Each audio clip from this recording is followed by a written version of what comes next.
उत्तर प्रदेश की 80 लोकसभा सीटों पर उत्तर प्रदेश में कांटे के मुकाबले की जानकारी मिल रही है। लेकिन आपको यह बता देते हैं कि 2 सीटें ऐसी हैं जिन्हें कांग्रेस की परंपरागत सीट माना जाता है, कांग्रेस का गढ़ कहा जाता है, और जो खबर उन सीटों को लेकर आ रही है वो चौंकाने वाली है।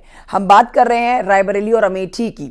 देखिए, अब तक कांग्रेस प्रत्याशी के नाम तय भी नहीं हो पाए हैं और जिन नामों की चर्चा लगातार हो रही है उन नामों पर भी संशय बना हुआ है। देखिए रिपोर्ट।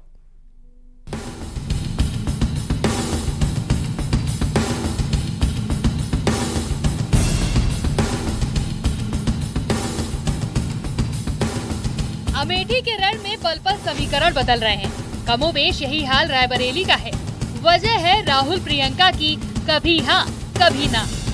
अब सूत्रों के हवाले से खबर आ रही है कि राहुल प्रियंका ने अब तक अमेठी रायबरेली से चुनाव लड़ने की हामी नहीं भरी। तो में बहुत ही आश्चर्य की बात है कि इतनी बड़ी पार्टी के जो सबसे सीनियर लीडर्स हैं उनमें चुनाव लड़ने के प्रति इतनी उदासीनता कह लें या इतनी अनिर्णय की स्थिति है। ये कहीं ना कहीं ये दिखाता है कि या तो उनके चुनाव लड़ने के ऊपर पार्टी के अंदर ही एक तरह का कंसेंसस नहीं है, विचार एक नहीं हो पा रहा है, या ये दोनों लोग खुद ही चुनाव लड़ने के बहुत ज़्यादा इच्छुक नहीं हैं। सूत्रों के हवाले से खबर है कि राहुल गांधी एक ही परिवार के सभी सदस्यों के संसद में होने को राजनीतिक रूप से सही नहीं मानते। इस मसले पर मल्लिकार्जुन खड़गे और वेणुगोपाल में बातचीत जारी है। वहीं कल प्रियंका गांधी और खड़गे के बीच भी इसी मुद्दे पर बातचीत हुई थी। तो क्या ये माना जाए कि राहुल गांधी परिवारवाद के खिलाफ खड़े हैं? क्योंकि पीएम मोदी ने भी कांग्रेस सपा के परिवारवाद पर न्यूज़ 18 के इंटरव्यू के दौरान करारा प्रहार किया था। अखिलेश जी डिम्पल मैनपुरी से लड़ रही हैं, फिरोजाबाद, आजमगढ़, तमाम जगह से उनके परिवार के लोग लड़ रहे हैं। हो सकता है कि कहते हैं कि गांधी लोग भी शायद वापस अमेठी और रायबरेली से लड़े। तो उसमें आप इस चुनाव को कैसे देखते हैं? राहुल जी, आप जितने गर्व से सब उतरे हैं, सब 4 बार बोल रहे हैं। नहीं गर्व ये मजबूरी है कि क्या है?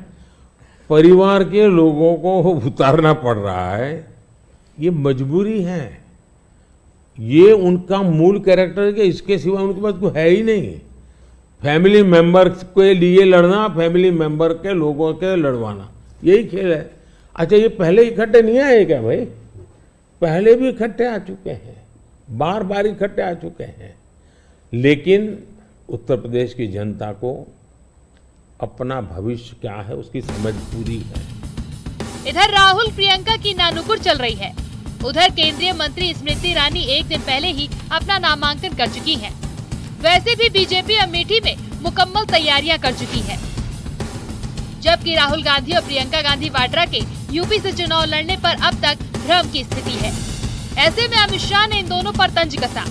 लड़ेंगे या नहीं लड़ेंगे वो भी मुझे मालूम नहीं है, मगर मेरा मानना है कि इतना कंफ्यूजन रखना ही उनको आत्मविश्वास नहीं है वो दिखाता है।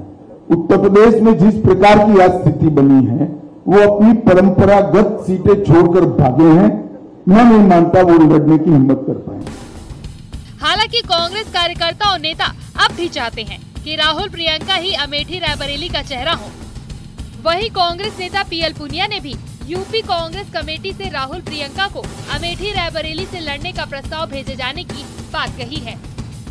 प्रियंका जी, राहुल जी लड़े, इसके लिए प्रदेश कांग्रेस कमेटी की तरफ से भी एक प्रस्ताव पास करके भेजा गया और सेंट्रल इलेक्शन कमेटी सीईसी में भी यही निवेदन किया गया कि परिवार से कोई न कोई चुनाव लड़े, तो वो निर्णय हो जाएगा। और हमारे राष्ट्रीय अध्यक्ष आदरणीय खड़गे जी उसके बारे में कह चुके हैं कि जल्दी ही निर्णय होगा और आपको चौंकाने वाले परिणाम आएंगे।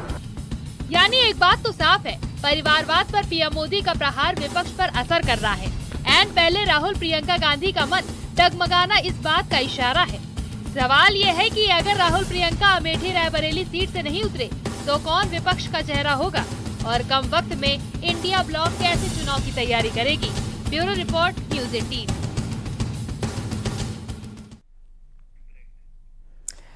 तो रायबरेली और अमेठी के उम्मीदवार की गठरी कब खुलेगी, ये सब जानना चाहते हैं, क्योंकि आपको बता देते हैं महज 2 दिन बचे हैं अब नामांकन के लिए।